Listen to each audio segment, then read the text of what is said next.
G'day guys, this is Grant and Sally from One Liner Reminder. How you going? Hello. Today we want to talk to you about something that's very meaningful, I guess, for us and what we've been doing over the last few years. It's a campaign we've been running called May You Stay, obviously for the month of May. It's a suicide prevention and awareness campaign for that you can find on all our social platforms, Facebook, Instagram, obviously now and through our podcasts. But it's something that we're very passionate about. Obviously, what we do here at Reminded Mind Health Clinic in Noosa. Yeah, so the May You Stay campaign is around awareness, it's about breaking stigma, it's about saving people's lives. And obviously, Grant and myself sit with a lot of people pretty much every day that are actively and currently suicidal. It is a huge issue for a lot of people. There's not many people that are here that haven't got a story of either themselves and a period of time in their life when they've been suicidal, of somebody that's close to them that has either been suicidal, attempted suicide, or has completed suicide and has died by suicide. There's a few stats here that we just pulled up from the Black Dog Institute. Over 65,000 Australians make a suicide attempt every year. 65,000. Yep. In 2017, which are the most recent published stats, 3,000 Australians died by suicide. They're the completions.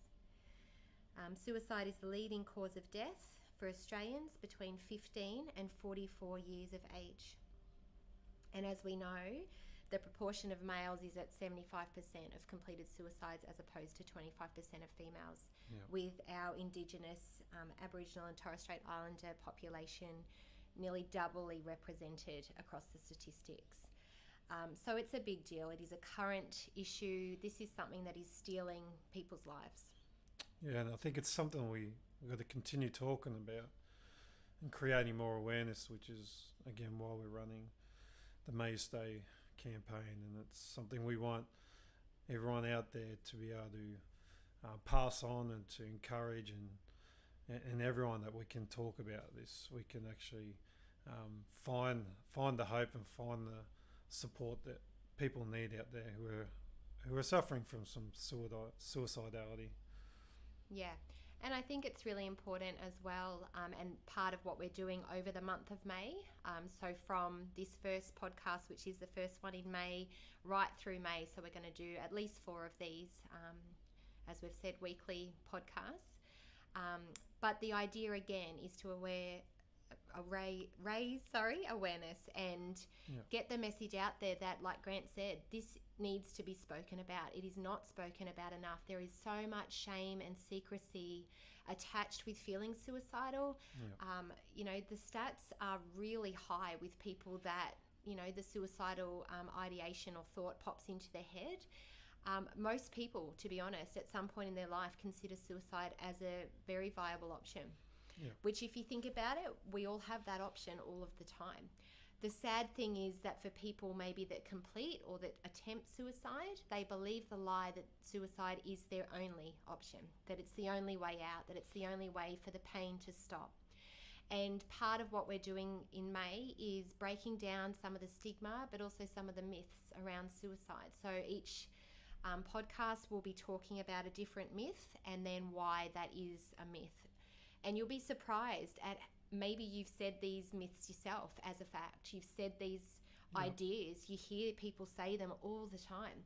Sometimes we say them without even realizing, simply because there's nobody there to say, hang on a minute, why did you say that? That's not actually correct in terms of the stats. And that's what we want to do as professionals. We work with people that are suicidal.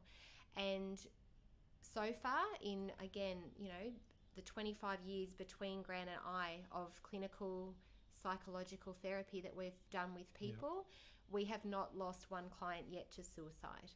And that's not because we're necessarily anyone special, but it is because we've got the tools to give people hope again, to remind them Yep. of the hope that there is for their future and that it's a future worth staying for. So as the line May You Stay is, which of course is the one-liner reminder for today is May You Stay. It's a hashtag, you know, it's a movement that we have created, but it's not just for May. This is the beginning of something. We do this every May. We have done for years, but it's about making this part of our everyday conversation, to actually ask people how they're going, to be equipped with what if they say they're not okay? What do we do then? How do we respond to people? So again, each week we're going to have a different myth that we're going to shatter. There'll be a different one-liner. There will be very practical strategies for people maybe that are feeling suicidal to find hope to stay. There will be very practical resources that you can use as maybe a respondent. If someone does mention to you that they're feeling this way, how to ask people if they are, all of these sorts of things, which again is not spoken about enough. Yeah, it's so good. And I just want to encourage everyone who's listening to the podcast right now to go on Facebook, go on Instagram, go to our website, www.reminded.mindhealthclinic, and look up the May You Stay campaign and start following it, start sharing it, get the awareness out there. We're here to help, we're here to support. Yeah, and again on our social platforms, it's always at Reminded Mind on Instagram and Facebook. The hashtag is May You Stay. There's years worth of stuff on there, years. There's blogs, there's resource. So get on it, share it every day during May. Apart from the podcast, we will, post something on social media. Let's get the word out and let's save some lives. Let's do it.